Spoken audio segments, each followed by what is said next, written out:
మీ excise నా చేతిలో ఉంది. మీ సారాయి గీరాయి కళ్ళు సారాయి విస్కీ బ్రాండీ అన్ని కూడా ఏమి చాలా కుటుంబం చూస్తుంది కూడా కుటుంబం చూస్తుంది.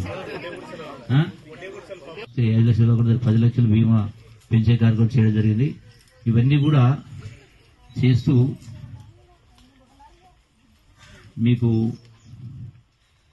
మీ పిల్లల చదువులకు సంబంధించి మీ ఆరోగ్యానికి సంబంధించి ప్రత్యేక శ్రద్ధ తీసుకుని మీకు ఎక్కువ పైసలు ఖర్చు పెట్టకుండా మంచి చదువులు ఎట్లా వస్తాయో నేను దాన్ని చూపించి చేయించి ఏర్పాటు చేస్తా.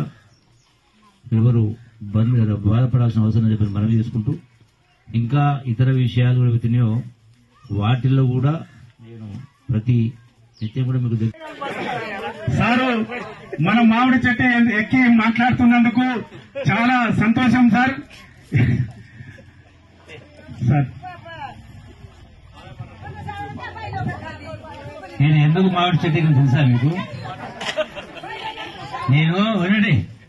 నేను ఎందుకు మామిడి బాయ్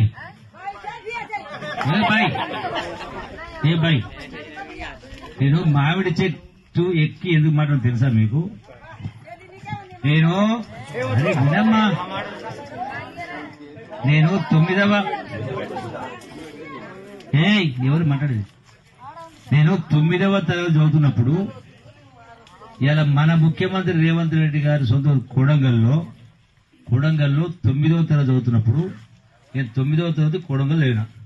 మా అన్న డాక్టర్ పనిచేస్తుంటే ఆయన ఎక్కడ తీసుకుపోతే అక్కడ ఆడపోయి చదువుకునేది. ఆ 9వ చదువుతున్నప్పుడు ఎండాకాలం పూట ఆ పరీక్ష సందర్భంలో పిల్లలందరూ కలిసి ఆ రోడ్డెంబడి పెద్ద చెట్టు ఉండేది.